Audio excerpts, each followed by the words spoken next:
Hello, my name is Cherie, and today I will be demonstrating Assessment 2, Part B of Practical 5 for Counselling Therapies 2. Today, this will be a formal discussion of the role play I demonstrated in Part A for Judith, aged 30. So let's get started. The first technique I demonstrated was a cognitive behavioural technique. This technique is called the ABC sequence, where A stands for the activating event, B is for the belief system, and C is for the consequence.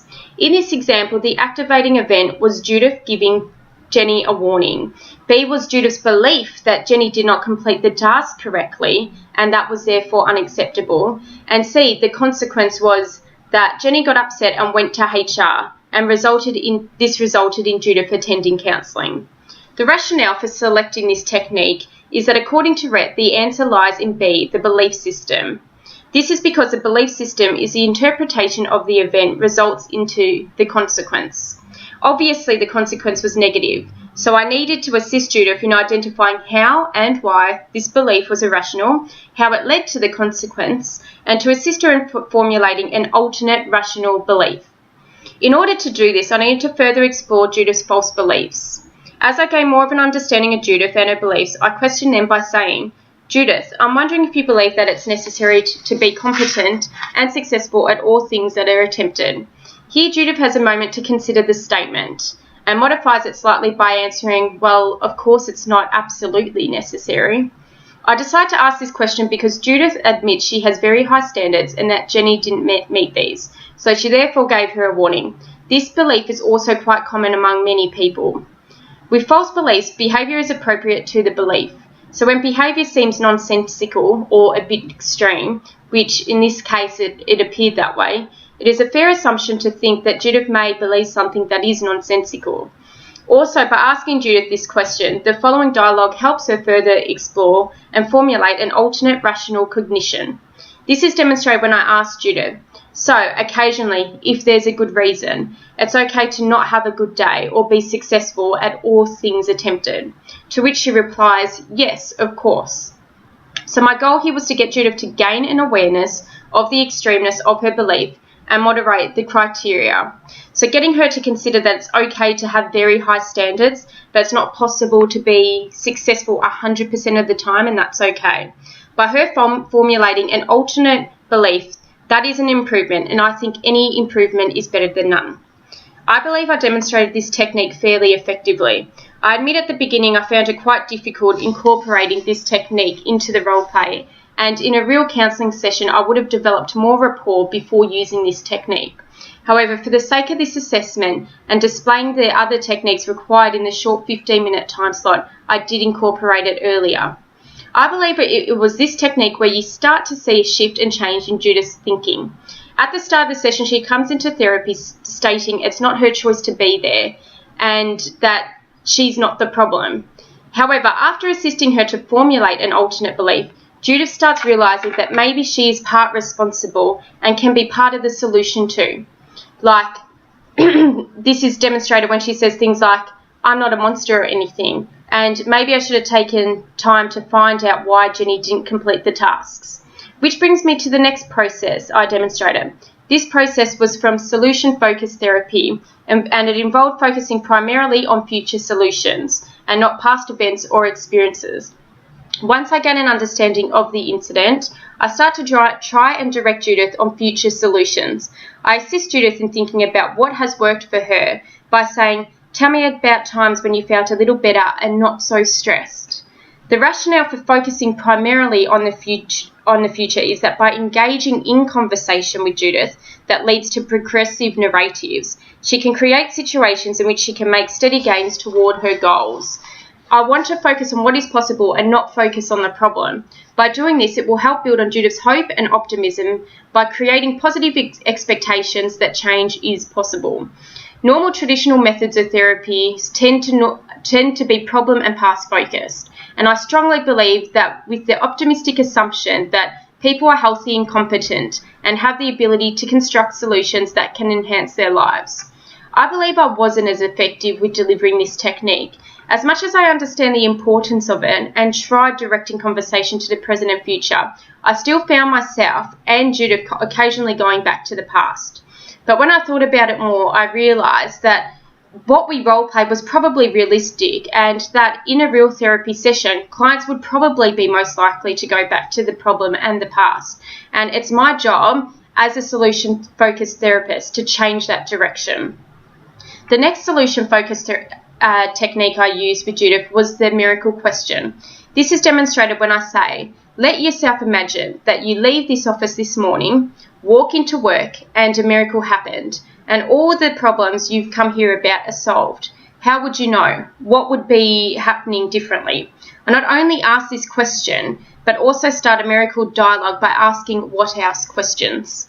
The rationale for using this technique is that by creating a detailed miracle picture, I begin to get an idea of what Judith wants. She is encouraged to allow herself to dream as a way of identifying the kinds of changes she most wants to see.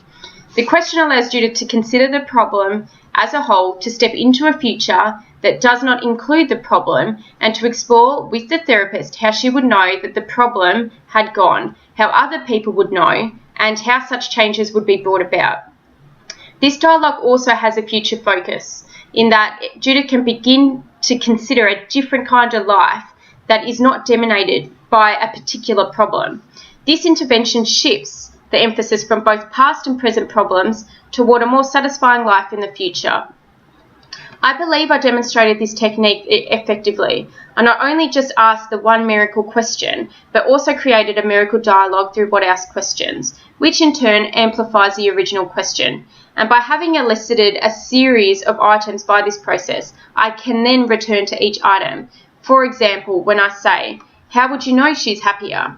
I enjoyed using this technique. It promoted creativeness and helped Judith to use her imagination. The next solution-focused technique I used with Judith was exploring for exceptions. Exceptions are inevitable because people are constantly up and down. They reveal evidence of constructive strategies. Examples of exception questions I used are when I say, have there been any other exceptions in the last 6 months when you were happy and the store was going well? Along with, what if I were to ask Jenny the same question? The rationale for asking Judith exception questions is to direct her to times when the problem did not exist or when it was not as intense. By helping Judith identify and examine these exceptions, the chances are increased that she will work towards solutions. The exploration reminds her that problems are not all-powerful and that they didn't exist forever. It also provides a field of opportunity by provoking resources, engaging strengths, and positing possible solutions. I too encourage Judith to use solution-focused vocabulary known as change talk. Change talk not only promotes power, but it is a very useful resource for building on solutions. I believe I demonstrated this technique effectively. When I first asked Judith the question, she couldn't answer it. But when I asked the second exception question regarding Jenny, this gave her a chance to consider the question from another point of view. From here, we create a conversation that leads to the miracle dialogue. An example of this is when I say, so what do you think has to happen for these exceptions to occur more often? I believe it's at this point in the role play where the shift focuses from problem-focused to solution-focused. The last solution-focused technique I used with Judith was scaling questions. In fact, I demonstrated this 3 times throughout the role play. When I ask, on a scale of 0 to 10, where 10 is that your work and your relationship with Jenny are where you want them to be, and 0 is where things are as bad as they could possibly be, where are you right now? On a scale of 0 to 10, how willing are you to do something to make things better? And on a scale of 0 to 10, how confident are you that things will get better? The rationale for using this technique is to help Judith measure the progress, to set small, identifiable goals, and become aware of strategies she is already using. These scaling questions facilitated discussion about change and helped Judith consider a multitude of issues in her life. For example, her motivation to change. Once Judith answers the questions, I also inquire about what brought her to that score. This way, Judith can pay closer attention to what she is already doing and how she can take steps that will lead to the change she desires. This technique is one way that helps me to structure the therapeutic conversation to allow Judith to identify and apply her own personal strengths and competencies. I believe I was effective in demonstrating this technique. However, in a real-life session, I would probably focus on one scaling question and elaborate from there. Then second and subsequent sessions, depending on client progress, I would possibly use the other two scaling questions that focus on progress and confidence. I used all three questions in this role play to demonstrate my knowledge of the technique, but I believe in any therapy session, it could be a disservice to overuse not just scaling questions, but any techniques I've demonstrated in this role play, and by introducing it earlier than you can as well. I will mention here too the importance of complements in solution-focused therapy. Even though it is not a specific technique, I believe it's important, and that's why I'll mention it now in this style of therapy.